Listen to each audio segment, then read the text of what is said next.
Under the codename Barbarossa, Adolf Hitler launched his invasion of the Soviet Union, confident it would be another triumph for his blitzkrieg machine. But he was wrong. Among the ways the Soviets fought back was with a squadron of mysterious pilots. At the time, the Nazis were left questioning the identity of these mystery pilots and the source of their deadly precision. This is the story of the Germans' greatest nightmare, the story of the Night Witches. June 28, 1942. After the initial invasion of Russia had stalled into a brutal war of attrition, the Nazis launched a summer offensive, making significant advances in the south. But on that evening, just outside the city of Stavropol, a new threat was quietly preparing to strike. Silent, deadly, and unlike anything the Nazis had ever encountered.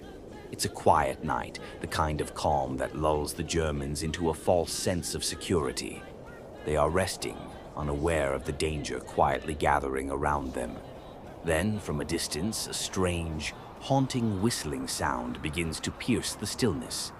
At first, it seems almost unnoticeable, like a fleeting shadow on the wind.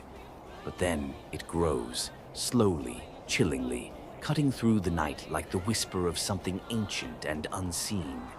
It's not the hum of an engine or the roar of an incoming bomber. No, this sound is different, subtle, yet spine-chilling, like the wind through dry branches or the soft moan of a distant ghost.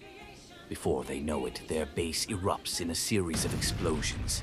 It's an air raid by the Russians, but not just one.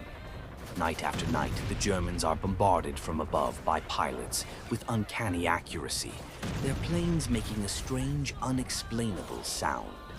To the Germans, it's a mystery. Who were these pilots? It was night, and the Germans were going about their duties when a strange whistling sound pierced the air. They couldn't see it. They couldn't protect themselves. They had no idea if they were safe or not. The eerie sound hung in the air, unsettling and mysterious as they strained their ears, hoping to recognize something familiar. There was nothing.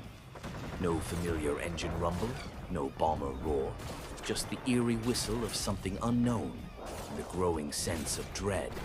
And that was all. The eerie sound slows their reaction time, the unnerving whistle disorienting them. They have no way of knowing when it will strike, no time to duck or cover.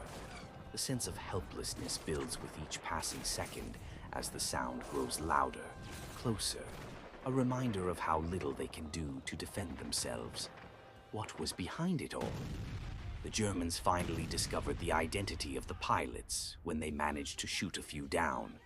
To their shock, they realized that all of the pilots were women. Aviation, undetected, self-perfected, from the depths of hell and silence, cast their spells, explosive violence, rush. Dictator Joseph Stalin had formed this all-female combat air squadron, officially called the 588th Regiment, at the request of pioneering aviator Marina Raskova.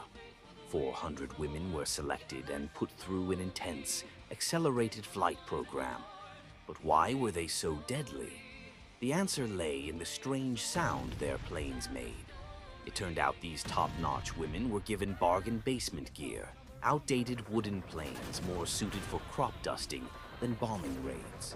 The PO-2, nicknamed the Mule, was an early 20th century biplane. It would have been more at home in World War I than in the skies of World War II. Canvas, wooden, very basic, very rudimentary. Even so, these women found a way to make these planes work to their advantage, using them for the element of surprise. Once they neared their bombing targets, they'd cut their engines and glide silently toward the enemy. This made them almost invisible, as the only sound that could be heard was the wind passing over and under their wings. The eerie, otherworldly noise added to the terror. The Germans wouldn't know where they were or what they were targeting until they heard the explosion. In time, the Germans gave these unique attackers a name, Die Nachthexen, or the Night Witches. The type of plane actually contributed to the nickname these pilots were given. These wooden planes were similar to broomsticks, and the fact that the plane could not be heard coming, only an eerie whistling sound, was like a witch flying on a broom through the night sky. By the end of World War II, these shadowy women had completed over 30,000 combat missions. Their presence in the skies was a whispered legend, their attacks swift and silent, their planes barely a breath against the night. So why haven't we heard more about these deadly pilots? Despite being the most highly decorated unit in the Soviet Air Force, the Night Witches were disbanded after the war.